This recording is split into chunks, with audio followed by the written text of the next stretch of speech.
Hola, ¿qué tal? Muy buenas tardes, mi nombre es Adán Echeverría, y vamos a continuar con la revisión de algunas lecturas. Es importante eh, recordar que todo texto, todo libro puede ser leído desde el punto de vista literario, y en este canal no hacemos apología para ninguna religión, ni estamos tratando de hacer teología. Eh, E incluso no es mi intención dármela de filósofo ni nada al respecto.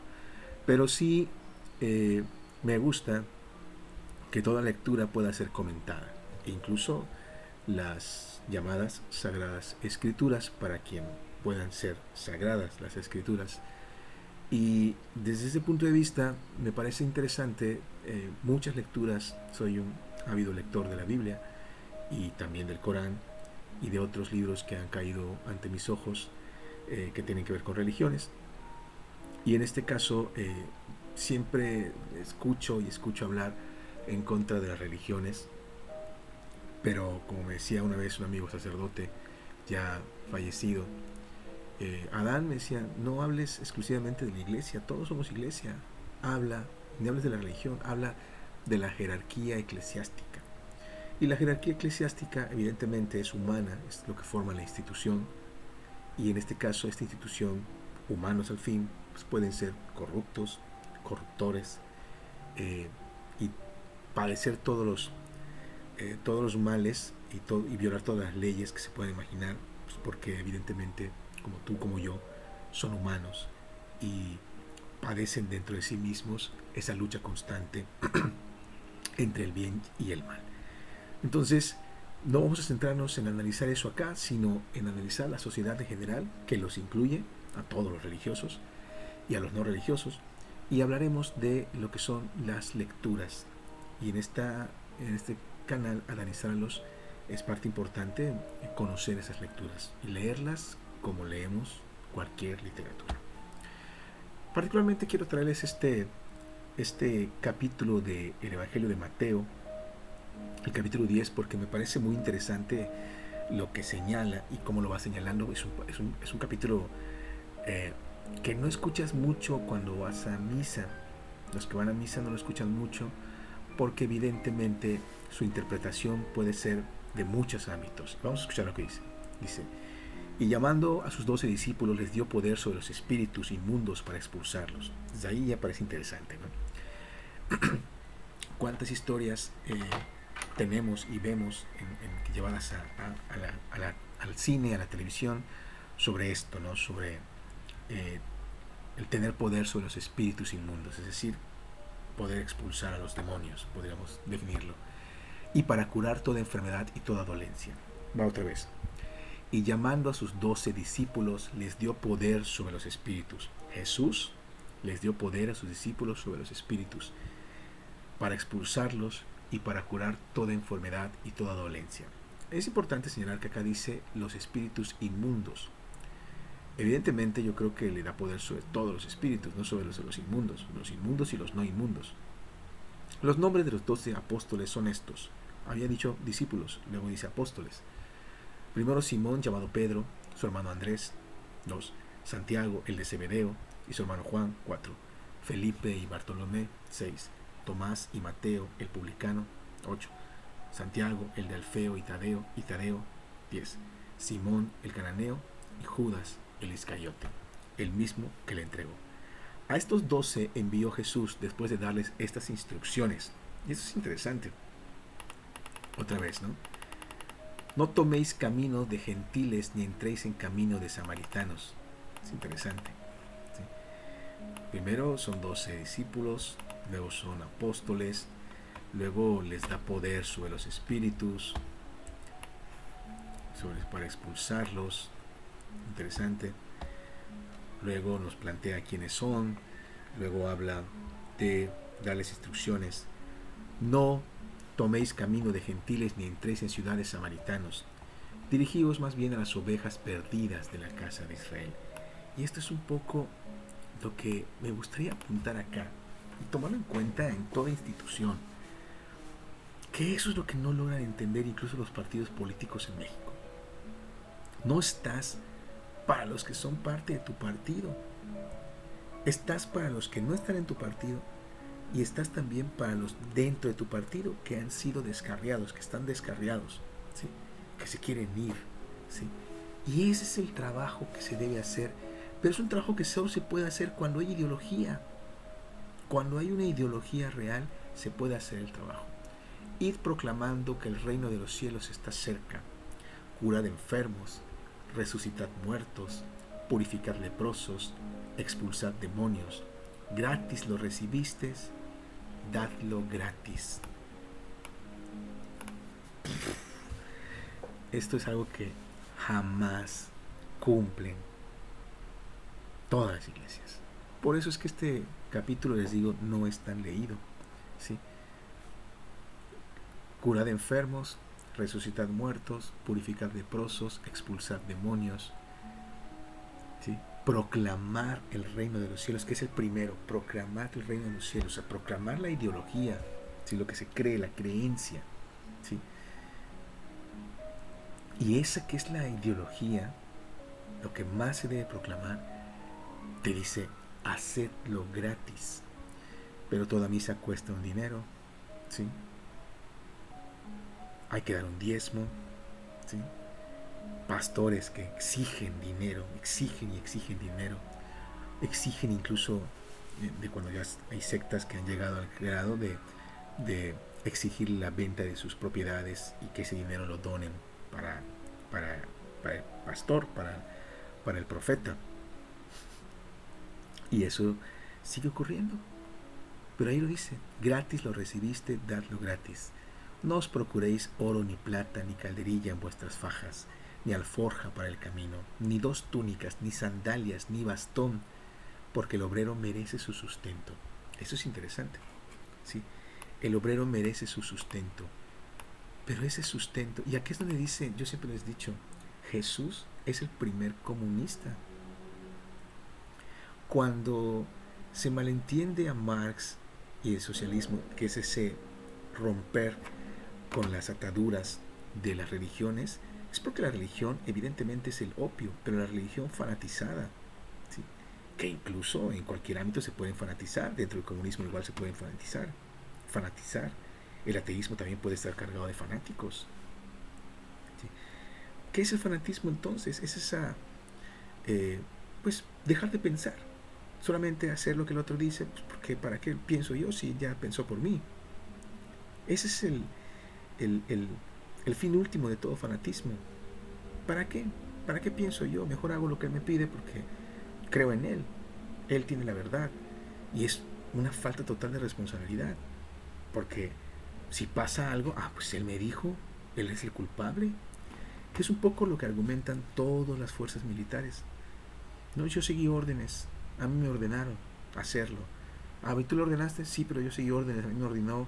Y así van por toda la jerarquía hasta que llegan al presidente de la República, ¿no? Qué fácil. Pero el presidente de la República no disparó. Tú disparaste. Tú cargaste con ese muerto. Y tú darás razón, si eres creyente, al otro lado de la vida, darás razón por ese muerto. Y si no lo eres, pues evidentemente vas a responder en este plano por tus actos. El obrero merece su sustento, ¿sí? No cargues con oro, no cargues con nada. Dios proveerá. Te darán lo justo, la justa medianía, decía Andrés Manuel López Obrador. Vivan en la justa medianía. ¿Por qué el ostentar? ¿Por qué la ostentación de las cosas? Tengo, bien, disfruto, comparto si puedo, ¿sí? Genero. Pero no tengo que estar presumiendo. En la ciudad o pueblo en que entréis, informaos de quién hay en el digno y quedaos allí hasta que salgáis. Al entrar en la casa, saludadla. Si la casa es digna, llegue a ella vuestra paz, mas si no es digna, vuestra paz se vuelva a vosotros. Si no se os recibe ni se escuchan vuestras palabras, salid de la casa o de la ciudad, aquella sacudiendo el polvo de nuestros pies. Yo les aseguro, el día del juicio habrá menos rigor para la tierra de Sodoma y Gomorra que para aquella ciudad. Mirad, Yo os envío como ovejas en medio de lobos. Sed pues prudentes como las serpientes, sencillos como las palomas. Eso es muy interesante. Aquí es donde agarran y leen en las misas, ¿sí? Del capítulo del Evangelio de Mateo 10, 16. Mirad que yo os envío como ovejas en medio de lobos. Sed pues prudentes como las serpientes, sencillos como las palomas. Eso es lo que hacemos todos. Vivimos en medio de lobos. Somos ovejas en medio de lobos. Pero también somos lobos. Prudentes como las serpientes. Prudentes, pero como las serpientes. ¿Y qué son las serpientes? Son peligrosas. ¿Sí? Sencillos como las palomas. ¿Y qué son las palomas? ¿Sí? Ustedes lo han visto, cómo se les considera también plagas. ¿Sí? Son sencillos, ahí parecen, pero son plagas. ¿Sí? Guardaos de los hombres, porque os entregarán a los tribunales y os azotarán en sus sinagogas. Tribunales y sinagogas. Y por mi causa seréis llevados ante gobernadores y reyes, para que deis testimonio ante ellos y ante los gentiles. Mas cuando os entreguen, no os preocupéis de cómo o qué vais a hablar.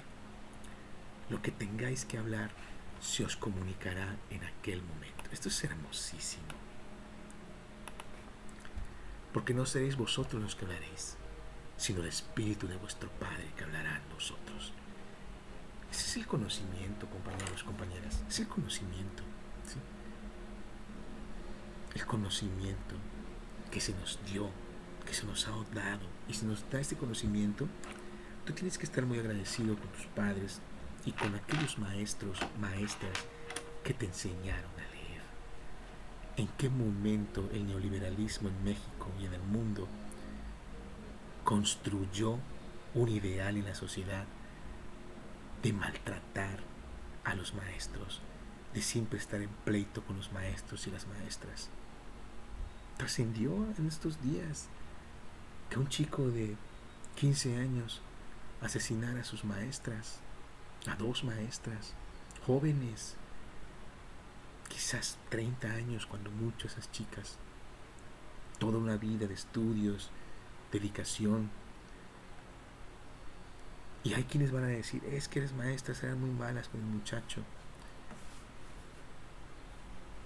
Porque, insisto, el neoliberalismo, los partidos, la partidocracia, nos ha hecho o ha querido hacer que se genere un odio y un pleito con los maestros. ¿Sí? Y es muy triste la tragedia. Este chico va a estar en prisión, este chico va a tener en la cabeza que asesinó a 2 maestras. Cuando lo entienda, lo va a sufrir. Ahora no lo entiende. Ahora incluso puede estar orgulloso de lo que hizo. Puede sentirse, eso quise hacer, fui, lo hice, cumplí. Y puede sentirse así. Pero cuando entienda que arrebatar una vida al único que le hace daño es a él mismo, ¿sí? Un daño profundo. Porque el daño que hizo a las familias de las chicas que asesinó, a los amigos, los padres, novios, hermanos, novias, parejas, hijos, hijas, tíos, tía de estas 2 maestras, el dolor ahí va a estar. Les arrebató algo que amaban. Pero él, ¿sí?, se escribió a sí mismo una marca indeleble para toda su vida. Porque no tuvo el acceso al conocimiento. El conocimiento no tiene que ser solo hacia afuera. El conocimiento más puro, el conocimiento verdadero, es el que se obtiene hacia adentro. El conocernos, ahí está lo más difícil. Porque tu único enemigo no son las maestras, ni los maestros, ni los políticos, ni los países. Tu principal enemigo es el espejo, eres tú mismo. Cuando os entregue, no os preocupéis de cómo o qué vais a hablar. Lo que tengáis que hablar se os comunicará en aquel momento. Porque no seréis vosotros los que hablaréis, sino el Espíritu de tu Padre, el que hablará por ustedes. Entregará la muerte hermano a hermano. Escuchen esto. Entregará a la muerte hermano a hermano y padre a hijo. Se levantarán hijos contra padres y los matarán. Se levantarán hijos contra maestros, se levantarán alumnos contra maestros y los matarán. Y seréis odiados de todos por causa de mi nombre. Pero el que persevere hasta el fin, ese se salvará. Cuando os persigan en una ciudad, huid a otra. Y si también en esta otra te persiguen, márchate. Otra vez. Cuando os persiguen en una ciudad, huid a otra. Y si también en esta otra os persiguen, marchaos de nuevo. Yo les aseguro, no acabaréis de recorrer las ciudades del mundo antes que venga el Hijo del Hombre. No está el discípulo por encima del maestro, ni el siervo por encima de su amo. ¿No? Porque si eres maestro ya llegaste a ese culmen, ¿sí? Y lo que quieres, lo que plantea incluso Nietzsche, es que todos lleguen a ese punto, a ese culmen, maestros de sí mismos, ¿sí? Amos de sí mismos, ¿sí? Cuando dicen el alumno superará al maestro, es un error. Es un error y es bíblico, ¿sí? Es un error de no entender la literatura, de no entender el pensamiento de Jesús, de no entender lo que se está planteando, de no discutirlo. Si eres maestro, pues ya eres eso, es el culmen de tu ciencia. Si no, no eres maestro. ¿Por qué? Porque es tener maestría en lo que haces.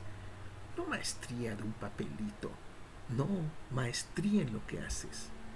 Y evidentemente, todos los días vas a seguir siendo maestro y vas a seguir preparándote. Y tus discípulos van a llegar hasta donde estás tú y serán culmen en lo suyo, no en lo tuyo. Serán culmen de ellos mismos. Ya le basta al discípulo ser como su maestro, ¿ven? Y al siervo como su amo. Si al dueño de la casa le han llamado Beelzebul, cuánto más a sus domésticos. No les tengáis miedo, pues no hay nada encubierto que no haya de ser descubierto, ni oculto que no haya de saberse. Eso es lo que nos permite la lectura y el conocimiento. Por eso, recuerda quién fue ese tu primer maestro, esa tu primera maestra, y regresa a él. Haz una oración por él, reflexiona, dale gracias por haberte enseñado. Lo que yo os digo en la oscuridad, decirlo vosotros a la luz, y lo que oís al oído, proclamarlo desde los tejados. Y no temáis a los que matan el cuerpo. Este es mi pensamiento para estas dos maestras y a todos los que mueren por otro. No temáis a los que matan el cuerpo, pero no pueden matar el alma. Tenle miedo más bien a aquel que puede llevar a la perdición tu alma y cuerpo en la gehenna. No se venden dos pajarillos por un haz, pues bien, ni uno de ellos caerá en tierra sin el consentimiento de vuestro Padre. En cuanto a vosotros, hasta los cabellos de vuestra cabeza están todos contados. Esta forma de hablar de Jesús es increíble. No temáis, pues, vosotros valéis mucho más que los pajarillos. Por todo aquel que se declare por mí ante los hombres, yo también me declararé por él ante mi Padre que está en los cielos. Pero a quien me niegue ante los hombres, yo también lo negaré ante mi Padre que está en los cielos. No penséis que he venido a traer paz a la tierra. No he venido a traer la paz, sino la espada. Pero esto no es para que hagas la guerra. Entienden mal la escritura. Esto es para que te plantees que hay una guerra en ti. No puedes vivir en una zona de confort, que es esa paz. Tienes que sacudirla siempre, golpearla con la espada, seguir adelante. ¿Qué paz puede haber si hay infinidad de derechos que se violentan todos los días? Sí, he venido a enfrentar al hombre con su padre, a la hija con su madre, a la nuera con su suegra. ¿Qué está planteando Jesús acá? ¿Qué es un padre para alguien? ¿Qué es una madre para alguien? Su tótem, la figura de autoridad. Y eso es lo que ocurre todos los días. Los adolescentes, los jóvenes se van a enfrentar a la autoridad, pero se tienen que enfrentar a la autoridad como el discípulo al maestro, en conocimiento, no dándole 2 balazos. No es de violencia de la que habla Jesús. Habla de conocimiento. El conocimiento que te permite debatir, que te permite reclamar lo justo. Siempre tienes que estar enfrentado a la autoridad. Siempre tienes que cuestionarte la autoridad y cuestionarla. Y la autoridad, si se sigue preparando, te seguirá dando luz, no te oprimirá. Te seguirá conduciendo y tú lo seguirás cuestionando. Pero nadie puede estar en su zona de confort. He venido a enfrentar al hombre con su padre, a la hija con su madre, al militante con su partido, al feligrés con su jerarquía eclesiástica, ¿sí? Al alumno con sus maestros, a los maestros con las autoridades de las universidades, al obrero con el patrón, al campesino con el funcionario público, con el proveedor, con el vendedor, con el comprador de sus productos, al maestro con su director. Estás ahí para cuestionar la autoridad. He venido a enfrentar al oprimido con el opresor. Y enemigos de cada cual serán los que conviven con él. El que ama a su padre o a su madre más que a mí, no es digno de mí. El que ama a su patrón más que al obrero, más que a la lucha, más que al conocimiento, no es digno de ese conocimiento. El que ama más al partido que a los votantes que eligieron el partido, las autoridades del partido, no son dignos de ese partido. Escucha bien.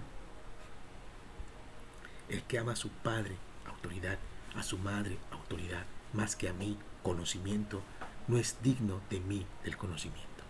El que ama a su hijo, a su hija, más que a mí, no es digno de mí.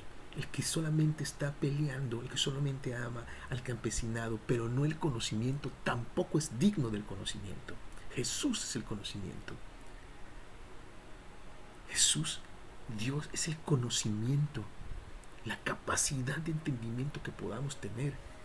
El que no toma su cruz, todos sus problemas. Su cruz es lo que nos divide. Mírate a ti mismo, eres una cruz. Tienes una espina vertebral y 2 brazos que se extienden. Eres tú. El que no toma su cruz, no se toma a sí mismo y me sigue el conocimiento, no es digno de este conocimiento. El que encuentre su vida, la perderá. Y el que pierda su vida por mí, la encontrará. Encarnar al Cristo le llaman los gnósticos. Quien a vosotros recibe, a mí me recibe. Y quien me recibe a mí, recibe a aquel que me ha enviado, el conocimiento. Quien reciba a un profeta por ser profeta, recompensa de profeta tendrá. Vean las sectas. Venden todo para dárselo a un pastor. ¿Qué obtienen? Violaciones. Vean la luz del mundo y su apóstol. ¿Por qué? Porque recibieron al profeta por ser profeta. Tienen la recompensa del profeta. Y quien reciba a un justo por ser justo, recompensa de justo tendrá. Y todo aquel que dé de beber tan solo un vaso de agua fresca a uno de estos pequeños, por ser discípulo, os aseguro que no perderá su recompensa. Esa es un poco la reflexión que queríamos tener hoy, proveniente de Mateo capítulo 10. Mi nombre es Adán Echeverría. Muchas gracias.